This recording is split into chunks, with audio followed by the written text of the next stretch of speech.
राजनीति के दांवपेच की इस कड़ी में हम चर्चा करेंगे प्रदेश के सबसे चर्चित रहे विधानसभा क्षेत्र सुजानपुर की। वर्ष 2017 के विधानसभा चुनाव में सुजानपुर विधानसभा के परिणाम ने हिमाचल प्रदेश की राजनीति की दिशा और दशा दोनों ही बदल दी थी। जो किसी भी राजनीति के पुरोधा ने सोचा तक नहीं था, वह सुजानपुर के मतदाताओं ने कर दिखाया था। यहां भारतीय जनता पार्टी के घोषित मुख्यमंत्री उम्मीदवार प्रेम कुमार धूमल 1919 वोटों के अंतर से चुनाव हार गए थे। उन्हें कांग्रेस पार्टी के प्रत्याशी राजेंद्र राणा ने पराजित किया था, जिसका परिणाम ये हुआ कि भाजपा ने सराज से 5वीं बार जीतकर आए जयराम ठाकुर को प्रदेश के मुख्यमंत्री की कुर्सी पर बिठा दिया।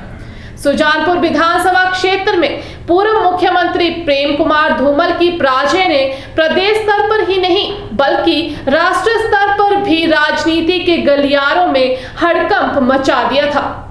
सुजानपुर में ये अप्रत्याशित परिणाम क्यों और कैसे आया, ये चर्चा बाद में करते हैं। उससे पहले सुजानपुर के इतिहास पर चर्चा करते हैं।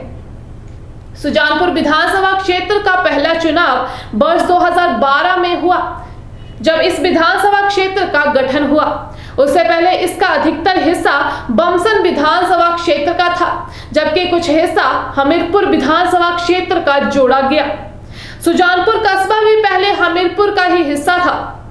बमसन विधानसभा क्षेत्र में प्रेम कुमार धूमल ने एक बार रिकॉर्ड 26,007 वोट के अंतर से जीत हासिल की थी, जो कि शायद प्रदेश में सबसे बड़ी जीत रही है। बहरहाल वर्ष 1972 से बमसन विधानसभा का आकलन करें तो यहां से 2007 तक 5 बार बीजेपी, 3 बार कांग्रेस और 1 बार जनता पार्टी विजयी हुए हैं।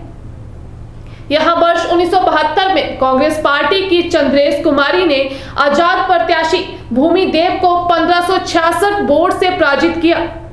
वर्ष 1970 में जनता पार्टी के रणजीत सिंह वर्मा ने कांग्रेस के भूमि देव को 2621 वोट से पराजित किया, जो 1980 में कांग्रेस पार्टी में चले गए और रामलाल ठाकुर के नेतृत्व वाली सरकार में उद्योग मंत्री के पद से नवाजे गए।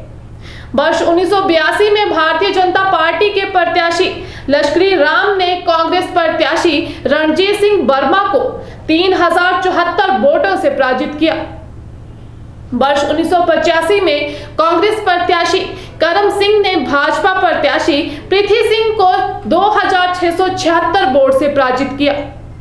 वर्ष 1990 में भाजपा प्रत्याशी ठाकुर लश्करी राम ने कांग्रेस प्रत्याशी ठाकुर करम सिंह को 9319 वोट के अंतर से पराजित किया। वर्ष 1993 में कांग्रेस प्रत्याशी कुलदीप सिंह पठानिया ने ठाकुर लश्करी राम को कड़े मुकाबले में 215 वोट के अंतर से पराजित किया।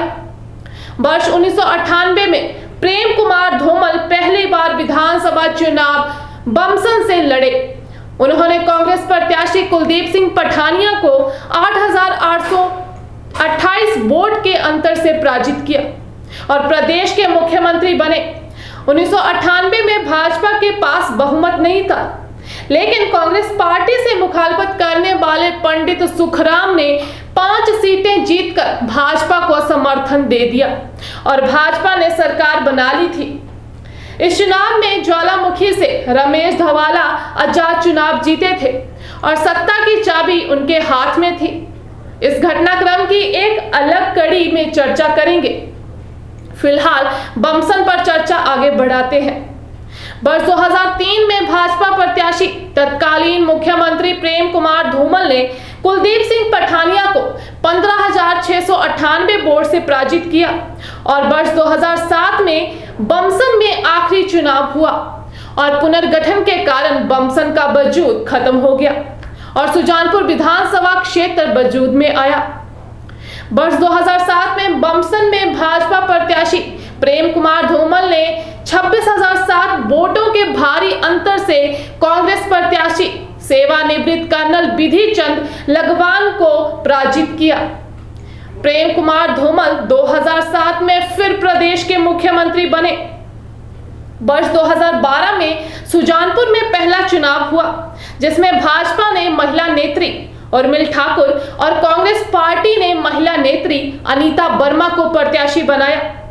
लेकिन इस चुनाव में सुजानपुर विधानसभा के मतदाताओं ने दोनों महिलाओं को नकार दिया और यहां से आजाद प्रत्याशी राजेंद्र राणा 14,166 वोटों के अंतर से विजयी हुए, जबकि अनीता वर्मा कांग्रेस प्रत्याशी दूसरे स्थान पर और उर्मिल ठाकुर भाजपा प्रत्याशी तीसरे स्थान पर रही।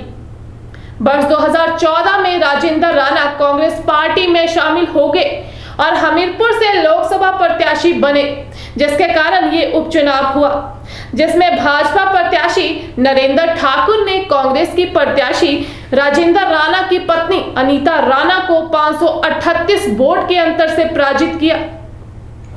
वर्ष 2017 के विधानसभा चुनाव में भाजपा ने पूर्व मुख्यमंत्री प्रेम कुमार धूमल को सुजानपुर में प्रत्याशी बनाया, जबकि कांग्रेस पार्टी ने राजेंद्र राणा को प्रत्याशी बनाया।